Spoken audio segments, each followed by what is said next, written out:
iPlus training സൊല്യൂഷൻ്റെ പുതിയൊരു വീഡിയോയിലേക്ക് ഏവർക്കും സ്വാഗതം. നമ്മൾ ഇന്ന് പഠിക്കാനായിട്ട് പോകുന്നത് ഹെഡ്സ് ഓഫ് ഇൻകത്തിലെ ഏറ്റവും പ്രധാനപ്പെട്ട ഹെഡ്സാണ്. ആ ഹെഡാണ് സാലറി. ചോദ്യങ്ങൾ ഒരുപാട് തവണ ആവർത്തിക്കുന്ന ഒരു ഭാഗമാണ് salary. And I M pretty sure that ഏതൊരു പരീക്ഷ എടുത്തു കഴിഞ്ഞാലും എസ്പെഷ്യലി നമ്മുടെ UGC നെറ്റ് പോലെയൊക്കെയുള്ള പരീക്ഷകൾ നമ്മൾ ഫോക്കസ് ചെയ്യുമ്പോഴത്തേക്ക് എനിക്ക് തോന്നുന്നു കുറേ വർഷങ്ങൾ നമ്മളൊരു 100 ക്വസ്റ്റ്യൻ പേപ്പർ എടുക്കുകയാണെങ്കിൽ അതൊരു 80 ക്വസ്റ്റ്യൻ പേപ്പറിലെങ്കിലും സാലറിയിൽ നിന്നൊരു ചോദ്യം നമുക്ക് കാണാനായിട്ട് പറ്റും. At least 1 question. കാരണം അത്രമേൽ ഇമ്പോർട്ടൻ്റ് ആയിട്ടുള്ളൊരു പോർഷനാണ് സാലറി എന്ന് പറയുന്നത്. അത്രമേൽ ഇമ്പോർട്ടൻ്റ് ആണ് സാലറി. എന്താണ് സാലറി നമ്മൾ കൃത്യമായിട്ട് പഠിക്കേണ്ടതായിട്ടുണ്ട്. സാലറിയുടെ പ്രത്യേകതകളെ പറ്റി പഠിക്കേണ്ടതായിട്ടുണ്ട്. ഫീച്ചേഴ്സ് കുറേ കാര്യങ്ങൾ നമ്മൾ കൃത്യമായിട്ടും മനസ്സിലാക്കേണ്ടതായിട്ട് ഉണ്ട്. അപ്പോൾ നമുക്ക് സാലറിയെ പറ്റി ഇന്ന് ഡീറ്റെയിൽഡ് ആയിട്ട് പഠിക്കാം. സാലറിയെ പറ്റി പറയുന്ന സെക്ഷൻ 15ാമത്തെ സെക്ഷനാണ്. സാലറിയെ പറ്റി പറയുന്ന സെക്ഷൻ ഏതാണ്? 15ാമത്തെ സെക്ഷനാണ്. What is salary? Salary is chargeable to tax either on due basis. Okay, salary എന്ന് പറയുമ്പോഴത്തേക്ക് നമുക്കറിയാം വരുമാനമാണ്. നമുക്ക് ലഭിക്കുന്ന സാലറി, ഇൻകം, വരുമാനമാണ് സാലറി. മാസക്കണക്കിലായിരിക്കും നമുക്ക് സാലറി തീർച്ചയായിട്ടും ലഭിക്കാം. അപ്പോൾ നമുക്കിന്ന് സാലറിയെ പറ്റിയിട്ടാണ് നോക്കാനുള്ളത്. സാലറി നമുക്ക് 2 രീതിയിലാണ്. ഒന്നുകിൽ ഡ്യൂ ആവുക അല്ലെങ്കിൽ നമുക്ക് കിട്ടുക. ഏതാണോ ആദ്യം നടക്കുന്ന അതിൻ്റെ അടിസ്ഥാനത്തിലായിരിക്കും നമ്മൾ സാലറിക്ക് ടാക്സ് കൊടുക്കേണ്ടതായിട്ട് വരിക. ഈ വർഷമാണ് എനിക്ക് ഡ്യൂ ആയിട്ട് വരുന്നതെങ്കിൽ ഈ വർഷം സാലറിക്ക് ടാക്സ് കൊടുക്കുക. അടുത്ത വർഷമാണ് വരുന്നതെങ്കിൽ എനിക്ക് അടുത്ത വർഷം കൊടുത്താൽ മതി. ഒന്നുകിൽ ഡ്യൂ അല്ലെങ്കിൽ റെസിപ്റ്റ്. കിട്ടിയതോ അല്ലെങ്കിൽ ഡ്യൂ ആയിട്ട് കിടക്കുകയോ ചെയ്യുന്നുണ്ടെങ്കിൽ ഏതാണോ നേരത്തെ സംഭവിക്കുന്നത് അതിൻ്റെ അടിസ്ഥാനത്തിൽ വേണം ഞാൻ സാലറിക്ക് ടാക്സ് കൊടുക്കാനായിട്ട്. രണ്ടാമതായിട്ട് ശ്രദ്ധിക്കേണ്ട കാര്യം, ഇനിയിപ്പോൾ അഡ്വാൻസ് ആയിട്ട് നിങ്ങൾ സാലറി പേ ചെയ്തിട്ടുണ്ടെങ്കിൽ സാലറിക്ക് നിങ്ങൾ ടാക്സ് മറ്റൊക്കെ കൊടുത്തിട്ടുണ്ട്.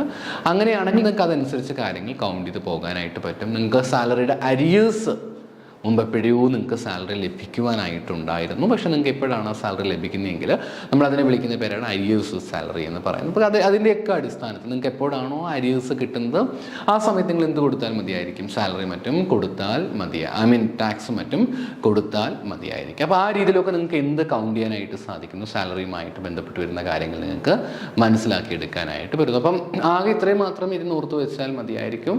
ഒന്നുകിൽ ഡ്യൂ ബേസിസിലായിട്ട് കൗണ്ട് ചെയ്യുക അല്ലെങ്കിൽ റെസിപ്റ്റ് ബേസിൽ. ഏതാണോ നേരത്തെ സംഭവിക്കുന്നത് അതിൻ്റെ അടിസ്ഥാനത്തിൽ വേണം നിങ്ങൾ സാലറിക്ക് ടാക്സ് കൊടുക്കാനായിട്ട്. ചാർജിങ് സെക്ഷനായിട്ട് മാത്രം ഓർത്ത് വെക്കുക. 15ാമത്തെ സെഷൻ. അങ്ങനെ എക്സാമിന് ചോദിച്ച് കണ്ടിട്ടില്ല ഒരു ഭാഗം, എന്നാലും ഒന്ന് വായിച്ചു വെച്ചേക്കാം. ഇനി എക്സാമിന് അനവധി തവണ പരീക്ഷകൾക്ക് ചോദിച്ചിട്ടുള്ളൊരു ഭാഗമാണ് സെക്ഷൻ 10(13)A. സെക്ഷൻ 10(13)A ഒരുപാട് തവണ എക്സാമിന് ചോദിച്ചിട്ടുള്ളൊരു ഭാഗമാണ് സെക്ഷൻ 10(13)A. എന്താണ് സെക്ഷൻ 10(13)A എന്ന് പറയുന്നത്? ഹൗസ് റെൻറ്റ് അലവൻസ് എന്ന് പറയും. നമ്മളതിനെ ചുരുക്കി എന്ത് പേരിൽ അറിയപ്പെടുന്നു? HRA എന്ന് അറിയപ്പെടുന്നു. ഹൗസ് റെൻറ്റ് അലവൻസ് നമ്മളതിനെ വിളിക്കുന്ന മറ്റൊരു പേരാണ് HRA. ഹൗസ് റെൻറ്റ് അലവൻസിൽ നമ്മൾ വിളിക്കുന്ന മറ്റൊരു പേരാണ് HRA. HRA നമുക്ക് കണ്ടുപിടിക്കാനായിട്ട് ചോദിക്കുകയാണ് എങ്കിൽ നോർമലി എന്തെങ്കിലുമൊക്കെ പ്രോബ്ലംസ് ആയിരിക്കും വരിക. ചില സമയങ്ങളിൽ തിയററ്റിക്കലായിട്ടും ക്വസ്റ്റ്യൻസ് ചോദിച്ച് കാണുന്നുണ്ട്. HRA ആണെങ്കിൽ ഈ പറഞ്ഞിരിക്കുന്ന 3 കണ്ടീഷൻസ് പ്രത്യേകം ശ്രദ്ധിക്കുക. ഈ 3 കണ്ടീഷൻസിൽ ഏറ്റവും least amount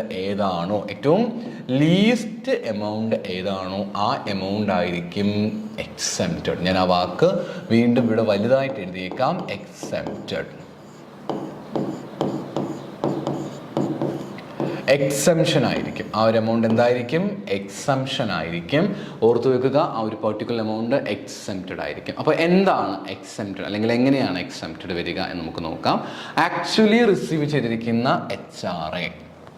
okay, actually receive ചെയ്ത് വെച്ചിരിക്കുന്ന HRA. അതുകൂടാതെ rent paid less 10% of salary and 50% of salary in the case of accommodation which is located Mumbai, Kolkata, Delhi and Chennai. And accommodation if located in any other part of the city then it is considered as the 40% of salary. ഞാനതൊന്ന് ഇവിടെ എഴുതി തന്നെ കാണിക്കാം. Sorry.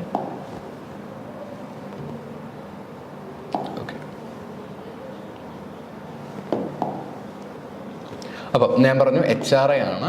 HRAയുടെ നമ്മൾ എക്സെംപ്റ്റഡ് amount ആണ് നമുക്ക് കണ്ടുപിടിക്കേണ്ടത്. HRAയിലെ എക്സെംപ്റ്റഡ് amount ആണ്. എങ്ങനെയാണ് എക്സെംപ്റ്റഡ് എമൗണ്ട് നമുക്ക് HRA കണ്ടുപിടിക്കാനായിട്ട് പറ്റുക? നമുക്ക് ഒന്നാമതായിട്ട് ആക്ച്വൽ HRA നമുക്ക് എത്രയാണ് HRA കിട്ടിയിട്ടുള്ളത്.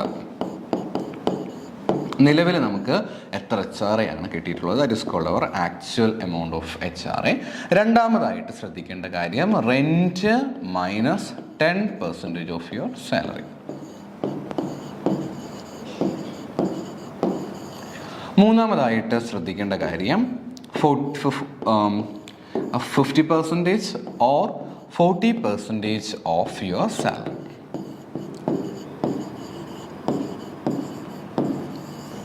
ഇത്രയും കാര്യങ്ങളാണ് ശ്രദ്ധിക്കേണ്ടതായിട്ട് ഉള്ളത്.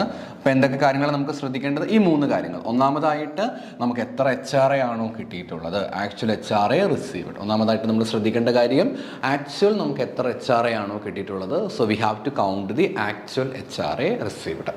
ഇനി രണ്ടാമത്തെ സ്റ്റെപ്പ് എന്ന് പറയുമ്പോഴത്തേക്ക് നമ്മൾ പേ ചെയ്തിട്ടുള്ള റെൻറ്റ്, നമ്മളൊരു വീട്ടിൽ താമസിക്കുന്നു, നമ്മൾ അതിനാണല്ലോ റെൻറ്റ് പേ ചെയ്യുന്നത്. നമ്മൾ പേ ചെയ്തിട്ടുള്ള റെൻറ്റ് മൈനസ് 10% ഓഫ് അവർ സാലറിയുടെ 10%. ദെൻ മൂന്നാമത്തെ സ്റ്റെപ്പ് എന്ന് പറയുമ്പോഴത്തേക്ക് ഈ പറഞ്ഞിരിക്കുന്ന സാലറിയുടെ 10%-ന് പകരമായിട്ട് നമ്മൾ either 40 or 50% ഓഫ് സാലറി. ചാടിക്കേറി 40-50% എന്ന് പറഞ്ഞ് മാർക്ക് ചെയ്യാനായിട്ട് പറ്റത്തില്ല.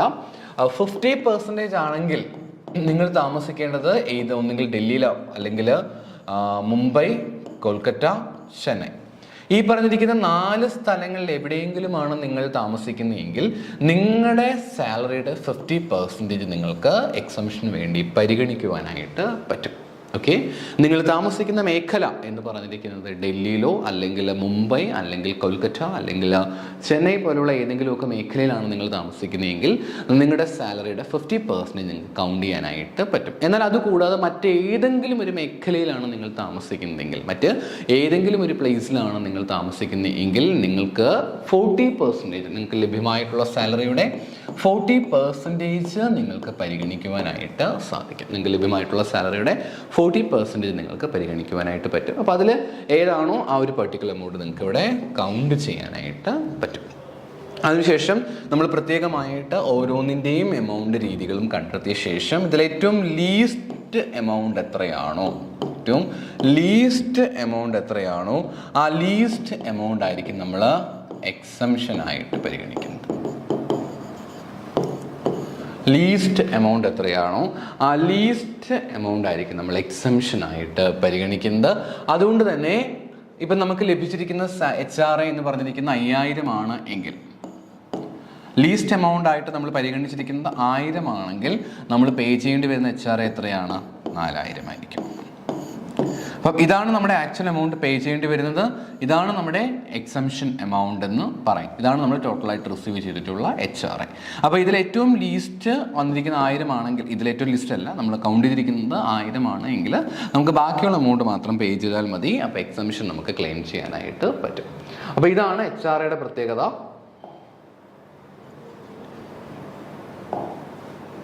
ഇതാണ് HR പ്രത്യേകത. സെക്ഷൻ ഏതാണ്? സെക്ഷൻ 10 സബ്സെക്ഷൻ 13A പറ്റിയിട്ട് പറയുന്നത്.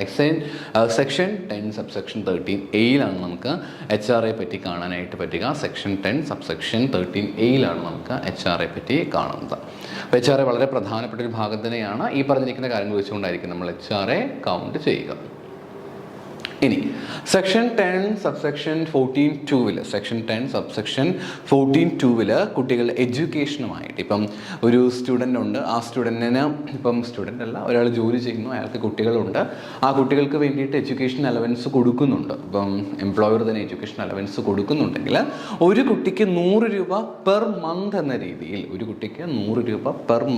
എന്ന രീതിയിൽ മാക്സിമം 2 കുട്ടികൾക്ക് വരെ എന്ത് കിട്ടാനായിട്ട് അർഹതയുണ്ട്? എഡ്യൂക്കേഷൻ അലവൻസിൻ്റെ എക്സംഷൻ കിട്ടാനായിട്ട് അർഹതയുണ്ട്.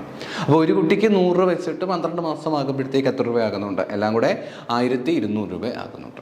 അപ്പോൾ 2 കുട്ടിക്ക് ആകുമ്പോഴത്തേക്ക് എത്ര രൂപ ആകുന്നുണ്ട്? 2400 രൂപ വരെ എക്സംഷൻ ആയിട്ട് ഒരു വ്യക്തിക്ക് ക്ലെയിം ചെയ്യാനായിട്ട് പറ്റും. ഇനി ട്രാൻസ്പോർട്ട് അലവൻസ് എന്ന് പറയുന്ന മറ്റൊരു കാറ്റഗറി ഉണ്ട്. ട്രാൻസ്പോർട്ട് അലവൻസ്, പണ്ട് ട്രാൻസ്പോർട്ട് അലവൻസ് കുറേ ആളുകൾക്ക് കൊടുക്കുമായിരുന്നു. ട്രാൻസ്പോർട്ട് അലവൻസ് ആർക്ക് വേണമെങ്കിലും കൊടുക്കാൻ പറ്റും, അതിൽ വിഷയങ്ങളൊന്നും ഇല്ല. എന്നാൽ മുൻപത്തെ കാലഘട്ടങ്ങളിൽ ട്രാൻസ്പോർട്ട് അലവൻസിന് എക്സംഷൻസ് നന്നായിട്ട് കിട്ടുമായിരുന്നു. എന്നാൽ ഇപ്പോഴേക്ക് വരുമ്പോഴത്തേക്ക് ആ എക്സംഷനിൽ അത്യാവശ്യം വ്യത്യാസം വരുത്തിയിട്ടുണ്ട്. ഇപ്പം ഫിസിക്കലി അല്ലെങ്കിൽ ഹാൻഡിക്യാപ്ഡ് ആയിട്ടുള്ള ആളുകൾക്കാണ് ഈ പറഞ്ഞിരിക്കുന്ന എക്സംഷൻസ് കിട്ടുന്നത്. ദാറ്റ് മീൻസ് ബ്ലൈൻഡ് ആയിട്ടുള്ള ആളുകൾ, ഡഫ്, ഡംബ് അല്ലെങ്കിൽ ഓർത്തോപീഡിക്കലി ഹാൻഡിക്യാപ്ഡ് ആയിട്ടുള്ള ആളുകളെ സംബന്ധിച്ച് അത്തരം ആളുകൾക്ക് യാത്രാ സൗകര്യമായി ട്രാൻസ്പോർട്ടേഷൻ അലവൻസ് എന്ന് പറഞ്ഞാൽ തന്നെ നിങ്ങൾക്ക് ഊഹിക്കാമല്ലോ. ഇപ്പം നമ്മൾ താമസിക്കുന്ന ഒരു മേഖലയിൽ നിന്ന് അല്ലെങ്കിൽ താമസിക്കുന്ന ഒരു ഏരിയയിൽ നിന്നും നമ്മൾ ജോലി ചെയ്യുന്ന ആ ഒരു സ്ഥലത്തേക്ക് നമ്മൾ യാത്ര ചെയ്യുന്നതുമായിട്ട് ബന്ധപ്പെട്ട് നമുക്ക് കിട്ടുന്ന അലവൻസാണ് ട്രാൻസ്പോർട്ടേഷൻ അലവൻസ് എന്ന് പറയുക. അപ്പോൾ അങ്ങനെ അലവൻസ് മുൻപ് എല്ലാ കാറ്റഗറിപ്പെട്ട ആളുകൾക്ക് ലഭിക്കുമായിരുന്നു. പക്ഷേ ഇപ്പം അതിൽ നിന്ന് മാറ്റം കൊണ്ടുവന്നിട്ടുണ്ട്. ബ്ലൈൻഡ്, ഡഫ്, ഡംബ്, അതേപോലെ തന്നെ ഓർത്തോപീഡിക്കലി ഹാൻഡിക്യാപ്റ്റുള്ള ആളുകൾ, ഇങ്ങനെയുള്ള ആളുകളെ സംബന്ധിച്ച് അവർക്കാണ് ഇത്തരത്തിലുള്ള എക്സംഷൻ കിട്ടുക. 3200 രൂപ പെർ മന്താണ് എക്സംഷൻ കിട്ടുക. 3200 രൂപ പെർ മന്താണ് ഇവർക്ക് എക്സംഷൻ കിട്ടുന്നത്. പിന്നെ ഹോസ്റ്റൽ എക്സ്പെൻഡിച്ചേഴ്സ്, ഇപ്പം നേരത്തെ കുട്ടികളുടെ എഡ്യൂക്കേഷൻ അലവൻസ് എന്ന് പറഞ്ഞതുപോലെ തന്നെ ഹോസ്റ്റലിൽ താമസിക്കുന്ന കുട്ടികളെ സംബന്ധിച്ച് അവർക്ക് ഹോസ്റ്റലിലെ ഫീസും മറ്റു കാര്യങ്ങളൊക്കെ എംപ്ലോയറാണ് നോക്കുന്നതെങ്കിൽ അതിനും എക്സംഷൻ നിങ്ങൾക്ക് ക്ലെയിം ചെയ്യാനായിട്ട് പറ്റും. 300 രൂപ, ഒരു മാസം 300 രൂപ വീതമാണ് നിങ്ങൾക്ക് എക്സംഷൻ ക്ലെയിം ചെയ്യാനായിട്ട് പറ്റുക. പെർ മന്ത് 300 രൂപ വെച്ച് നിങ്ങൾക്ക് എക്സംഷൻ ക്ലെയിം ചെയ്യാനായിട്ട് സാധിക്കും. പെർ മന്ത് 300 രൂപ വെച്ചിട്ട് എനിക്ക് തോന്നുന്നു മാക്സിമം 2 കുട്ടികൾക്കായിട്ട് നിങ്ങൾക്ക് എക്സംഷൻ ക്ലെയിം ചെയ്യുവാനായിട്ട് സാധിക്കുന്നതായിരിക്കും. അപ്പോൾ നോക്കിയേ, ഇപ്പോൾ നമ്മൾ ഇവിടെ തന്നെ കുറച്ച് കാര്യങ്ങൾ നമ്മൾ അധികമായിട്ട് പഠിച്ചു. എന്തൊക്കെ പഠിച്ചു? 2 അലവൻസുകളെ പറ്റി കൃത്യമായിട്ട് പഠിച്ചു. ഏതൊക്കെയായിരുന്നു? ഒന്ന് HR പറ്റി പഠിച്ചു. HR പറ്റി പഠിച്ചപ്പോൾ നമ്മൾ എന്തെല്ലാം കാര്യം പഠിച്ചു? ഒന്ന്, HR നിങ്ങൾക്ക് കിട്ടിയിരിക്കുന്ന ആക്ച്വൽ HR റിസീവ്ഡ്, അതേപോലെ തന്നെ rent minus 10% of your salary. പിന്നീട് പഠിച്ചത് എന്തായിരുന്നു? 40% or 50%.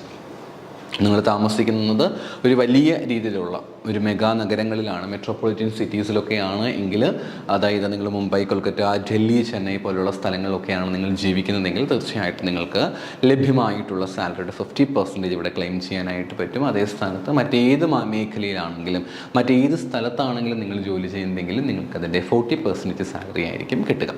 പിന്നീട് നമ്മൾ പഠിച്ച കാര്യങ്ങൾ എന്തായിരുന്നു? എഡ്യൂക്കേഷൻ അലവൻസിനെ പറ്റിയിട്ടാണ് നമ്മൾ പിന്നീട് നോക്കിയിട്ടുണ്ടായിരുന്നത്. എന്തായിരുന്നു പ്രത്യേകത? എഡ്യൂക്കേഷൻ അലവൻസ് എന്ന് പറയുമ്പോഴത്തേക്ക് ഒരു കുട്ടിക്ക് 100 രൂപ വീതം, എത്രയാണ്? ഒരു കുട്ടിക്ക് 100 രൂപ വീതം, മാക്സിമം 2 കുട്ടികൾക്ക് നിങ്ങൾക്ക് എക്സംഷൻ ക്ലെയിം ചെയ്യാനായിട്ട് പറ്റും. പിന്നീട് നമ്മൾ പഠിച്ച എന്തിനെ പറ്റിയിട്ടാണെന്ന് ഓർക്കുന്നുണ്ട്? ട്രാൻസ്പോർട്ടേഷൻ അലവൻസിനെ പറ്റിയിട്ടാണ്. 3200 രൂപ പെർ മന്ത് എന്ന രീതിയിലാണ് നിങ്ങൾക്ക് ട്രാൻസ്പോർട്ടേഷൻ അലവൻസ് കിട്ടുക. 3200 രൂപ പെർ മന്ത് എന്ന രീതിയിലാണ് അലവൻസ് കിട്ടുക. എല്ലാവർക്കും കിട്ടുകയില്ല. അതേപോലെ തന്നെ ബ്ലൈൻഡ് ആയിട്ടുള്ള ആളുകൾ, ഡെഫ്, ഡംബ്, അതേപോലെ തന്നെ ഓർത്തോപീഡിക്കലി ഹാൻഡിക്യാപ്റ്റുള്ള ആളുകളെ സംബന്ധിച്ച് അവർക്ക് ഒരു മാസം 3200 രൂപ എന്ന രീതിയിലായിരിക്കും എക്സംഷൻ കിട്ടുക. പിന്നീട് നമ്മൾ പഠിച്ച കാര്യം ഹോസ്റ്റൽ അലവൻസ് ആണ്. അതായത് എംപ്ലോയിയുടെ കുട്ടി ഹോസ്റ്റലിൽ താമസിക്കുകയും ആ ഒരു കുട്ടിയുടെ ഹോസ്റ്റൽ എക്സ്പെൻസും മറ്റു കാര്യങ്ങളുമൊക്കെ ആരാണ് മീറ്റ് ചെയ്യുന്നത്? എംപ്ലോയറാണ് മീറ്റ് ചെയ്യുന്നതെങ്കിൽ ഒരു കുട്ടിക്ക് 300 രൂപ എന്ന രീതിയിൽ, റൈറ്റ്, ഒരു കുട്ടിക്ക് 300 രൂപ എന്ന രീതിയിൽ മാക്സിമം 2 കുട്ടികൾക്കായിട്ട് എക്സംഷൻ കിട്ടുന്നതായിരിക്കും. ദെൻ പിന്നെ ചില ടെർമിനൽ ബെനഫിറ്റ്സുമായിട്ട് ബന്ധപ്പെട്ട ചില എക്സംഷൻസിനെ പറ്റിയിട്ടും കൂടി ഉണ്ട്. അത് നമുക്ക് വരുന്ന ക്ലാസ്സുകളൊക്കെ ആയിട്ട് നോക്കാം. അപ്പോൾ നന്നായിട്ട് ഈ ഒരു ഭാഗം കൃത്യമായിട്ട് പഠിക്കുക. മറ്റൊരു വീഡിയോയുമായി നമുക്ക് വീണ്ടും കാണാം. Thank you.